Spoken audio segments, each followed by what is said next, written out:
வணக்கம். என்னோட பேர் ஆர் ரங்கராஜன். நான் வந்து மக்கள் நீதி மையத்தின் செயற்குழு உறுப்பினராக இருக்கேன். இப்பொழுது தென் சென்னையோட பாராளுமன்ற வேட்பாளராக நான் வந்து இப்போது தேர்தலில் நிற்கிறேன். நான் ஒரு chartered accountant, cost accountant, CAICWA பிகாமோட பண்ணேன். அதுக்கப்புறம் IAS அதிகாரியாக சில வருடங்கள் அஸ்ஸாமில் வேலை பண்ணேன். இப்போ கடந்த 3 வருடங்களாக ஆஃபீஸர்ஸ் IAS அகாடமி அப்படின்ற ஒரு அகாடமி, IAS அகாடமி, அதை ரன் பண்ணுறதும் ஒரு IAS ஆஃபீஸர் தான், முன்னாள் IAS அதிகாரி. அதில் நான் அசோசியேட் டைரக்டராக இருந்து இப்போது IAS IPS அதிகாரிகளை உருவாக்கும் ஒரு ட்ரெயினராக இப்போ வந்து நான் வந்து வேலை பார்த்துட்ருக்கேன். அண்ட் கடந்த ஒரு வருஷமாக தலைவர் டாக்டர் கமல்ஹாசன் அவர்களுடன் இணைந்து மக்கள் நீதி மையத்தில் வேலை செய்து கொண்டிருக்கிறோம். இப்பொழுது தென் சென்னை பாராளுமன்ற வேட்பாளராக இப்பொழுது நான் நின்றிருக்கேன், தேர்தல் களத்தில் நிற்கிறேன். மக்கள் நீதி மையத்தோட எந்த கொள்கையால் நீங்கள் ஈர்க்கப்பட்டு கட்சியில் சேர்ந்தீங்க? ஒரு நேர்மையான அரசியல், ஒரு அரசியல் சட்டத்திற்கு ஏற்றாற் போன அரசியல், ஒரு மத சார்பற்ற அரசியல், ஒரு நடுநிலைமையான அரசியல், மக்கள் நலனை மையமாக கொண்ட அரசியல், இந்த கொள்கைகள் தான் வந்து எனக்கு கண்டிப்பாக மக்கள் நீதி மையம் பக்கம் ஈர்த்தது. CK குமரவேல் கட்சியிலிருந்து விலகினது கமிலா நாசர் மீது நாசரின் சகோதரர் குற்றச்சாட்டுன்னு ஆரம்பத்திலே மக்கள் நீதி மையத்துக்கு இவ்வளோ பிரச்சனைகள் வர காரணம் என்ன? நான் சொல்ல விரும்புகிறது இது ஒன்று தான். எங்களுடைய தலைவர் வந்து ஒரு நேர்மையான அரசியலுக்காக இந்த கட்சியை ஆரம்பிச்சிருக்காரு. நாங்கள் எல்லாம் எங்களோட தலைவரோட தலைமையை ஏற்றுக்கிட்டு இருக்கோம். அவர்கிட்ட இருக்கிற நேர்மை, அவர் மக்களுக்கு நல்லது செய்யணும் அப்படின்ற அவர் வைத்திருக்கும் உணர்வை நாங்கள் நம்பி அவர் கூட நாங்கள் கட்சியில் இணைந்து செயல்பட்டுருக்கோம். இதில் சில பேருக்கு வந்து ஈகோ ஹர்ட் ஆகலாம், பர்சனல் ஈகோஸ் ஹர்ட் ஆகலாம். இதெல்லாம் வந்து எல்லா இடங்களையும் நடக்கக்கூடியது தான். ஸோ ஆனால் அல்டிமேட்டாக the aim is to take good governance and good politics and honest politics to people. பலம் வாய்ந்த அதிமுக வேட்பாளர் ஜெயவர்தன், திமுக வேட்பாளர் தமிழிசை தங்கப்பாண்டியன், இவங்களை எதிர்த்து ஜெயிப்பீங்கன்னு நம்பிக்கை இருக்கா? மக்களோட பலம் எங்கள் பக்கம் கண்டிப்பாக இருக்குது அப்படின்றத நாங்கள் நம்புகிறோம். எங்கள் தலைவரோட பிரச்சாரம், எங்கள் தலைவரோட தேர்தல் அறிக்கை, மேனிஃபெஸ்டோலாம் வந்து எல்லாரோடையும் வல்லுநர்களோட, துறை சார்ந்த வல்லுநர்களோட கலந்து ஆலோசித்து நிறைய வாக்குறுதிகளை நாங்கள் கொடுத்துருக்கோம். இப்போ தென் சென்னைக்கே எடுத்துட்டிங்கன்னா குடிநீர் பிரச்சனையாக இருக்கட்டும், கழிவுநீர் பிரச்சனையாக இருக்கட்டும், அண்டர் கிரவுண்ட் ட்ரைனேஜாக இருக்கட்டும், போக்குவரத்து நெரிசலாக இருக்கட்டும், இது எல்லாத்தையுமே பெண்களின் பாதுகாப்பு, இது எல்லாத்துக்குமே ஒரு நேர்மையான முறையில் நாங்கள் தீர்வு காண்போம். தென் சென்னை பகுதி மக்களுக்கு நீங்கள் தரக்கூடிய வாக்குறுதிகள் என்னென்ன? தென் சென்னை மக்களுக்கு வந்து குடிநீர் பிரச்சனையை கண்டிப்பாக தீர்த்து வைப்பாங்க. இது வந்து வாய் வார்த்தைக்காக வாக்குறுதி கிடையாது.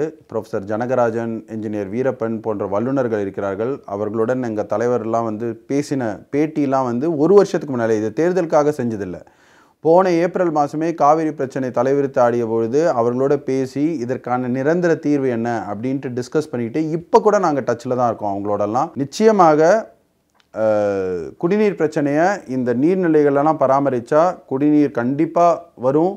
வீடு வீடாக குடிநீர் தர வேண்டியது அரசாங்கத்தோட கடமை. அதை ஃபஸ்ட்டு நிறைவேற்றுவோம். எவ்வளவு சீக்கிரம் முடியுமோ கண்டிப்பாக 5 ஆண்டுகளுக்குள்ளே எல்லார் வீடுகளுக்கும் குடிநீர் தரப்படும், டேப்டு வாட்டர் கொடுக்கப்படும் என்று வாக்குறுதி அளித்திருக்கிறோம்.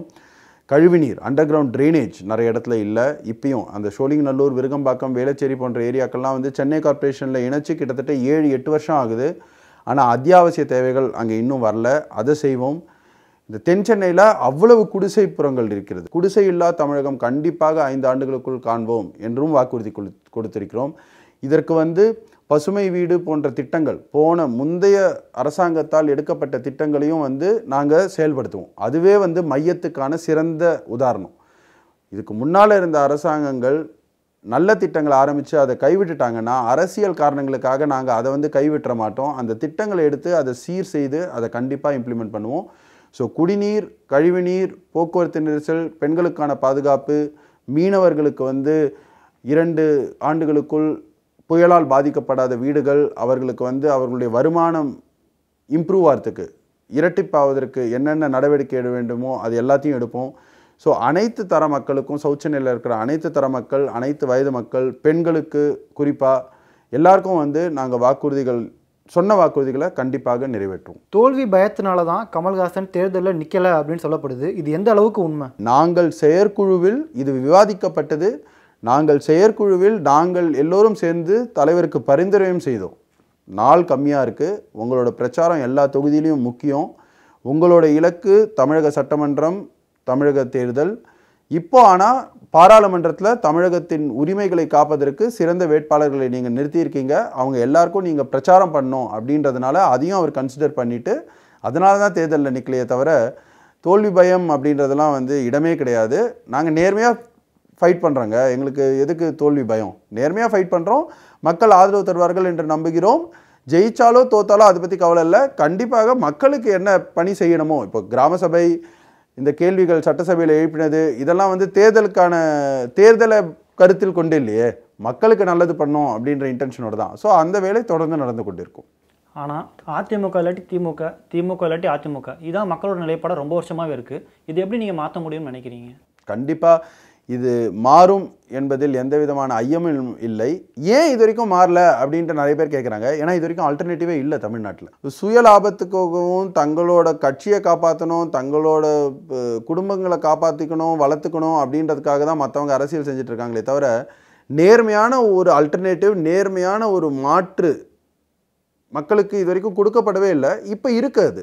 அதனால் மக்கள் அதை கண்டிப்பாக ஆதரிப்பாங்கன்னு நாங்கள் நம்புகிறோம். அதிமுக, பாஜக, பாமக, திமுக, காங்கிரஸ், கம்யூனிஸ்ட், இந்த கூட்டணி எப்படி பார்க்குறீங்க? இரண்டு பக்கமும் வந்து ஊழல் நிறைந்த கட்சிகள். எப்படியாவது நம்ம அதிகார அரசியல், ஊழல் அரசியல், ஆட்சியை பிடிப்பதற்கான அரசியல் செஞ்சிட்ருக்காங்க. ஸோ இந்த ரெண்டு கூட்டணியுமே வந்து மக்கள் விரோத கூட்டணி தான் என்னை பொறுத்த வரைக்கும். மக்கள் நலனை மையமாக கொண்டிருக்கும் ஒரே கட்சி இப்பொழுதுக்கு மக்கள் நீதி மையம். அதனால் மக்கள் இதை ஆதரிப்பாங்க, டார்ச் லைட் சின்னத்தில் ஆதரிப்பார்கள் என்று நிச்சயமாக நம்புகிறோம்.